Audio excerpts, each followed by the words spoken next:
so hard to stay organized. Some of us are better at it than others. If you're not good at all, that's where Darryl Dinn comes in, because he's an organizer by trade, and he's the owner of a company called Declutter. Both of your initials are in there, Darryl Dinn, two Ds. So decluttering, we all need to do more of it. What would you classify as declutter? Give me your definition of it.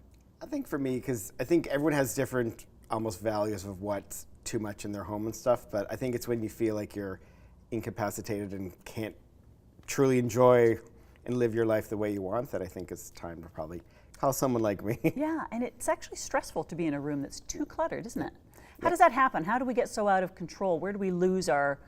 I think there's many issues in the sense I think there's a lot of comfort in buying things and then having those things, but I think it's that, you're not going to the store and buying hundreds of items at once. It's buying something every week and then add a few years to that, and 2 years, you've added 104 items. If you just bought one extra thing that you might not actually need a week, that's in your space, that's your energy, that's your money. So you're so right.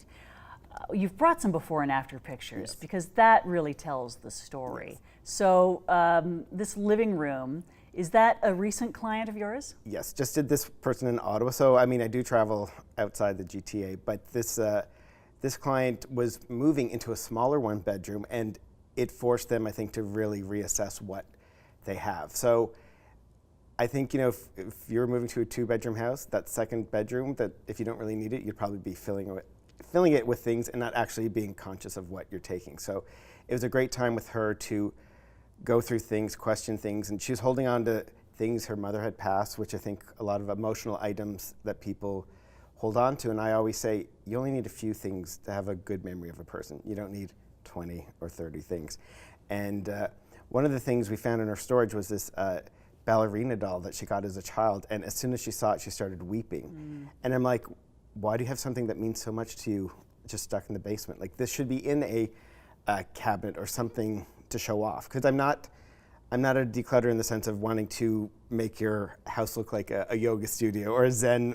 It's what you're comfortable with, because I like my things, and it's just being comfortable in your space. Keep what matters and get rid of the rest. Yeah, it's prioritizing that. Well, it's a good thing you're a nice guy, because I bet you have to do a lot of hand holding and shoulder rubbing. Yeah, I like to say I'm firm but kind, because it's that balance of, you're helping people. It's emotional.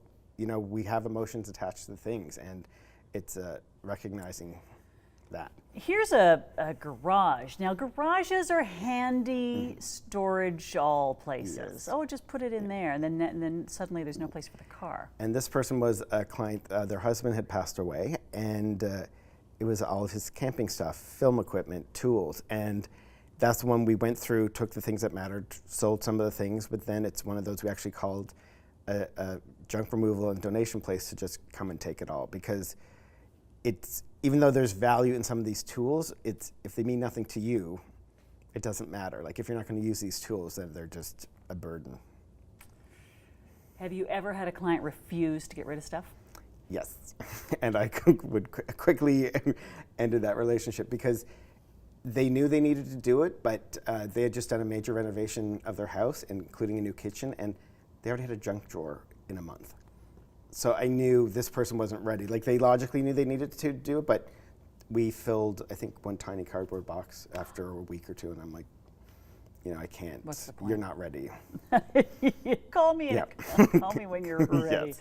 What would be some good tips? Oh, you even have a picture of a backyard, because it's not just about stuff. Sometimes it's a visual clutter. Yes, because this, as well, with the decluttering, sometimes it's helping people get their house ready for sale. And again, this backyard was basically a jungle. It hadn't been weeded in 6 years. So I weeded, got it down, got the torching device to get rid of the weeds and clear up the balcony and the back patio, because they needed, if you're presenting for sale, like, you want to show everything in its best light, and that's key. Top maybe 2 tips on decluttering. A tip that I came across, it's not mine, it's from the guys the minimalist, they're big on. They're like very minimal, hence the name.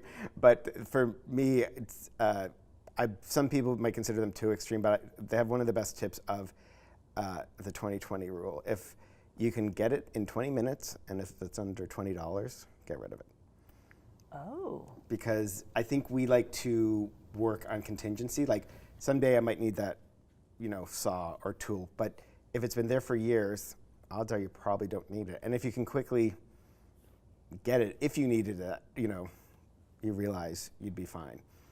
And that instantly I would get see what rid you of mean. it. If we could go out and find it Yeah, elsewhere. if you could get this in 20 minutes, then you probably don't need to have it in hold your on to house. it. If you've been holding on to it for years and never used it, then, and if it's not of a large value. That's actually clever. Yep, Yeah, just go buy new. Use it, and then Yeah. pass it on. Any other small tips?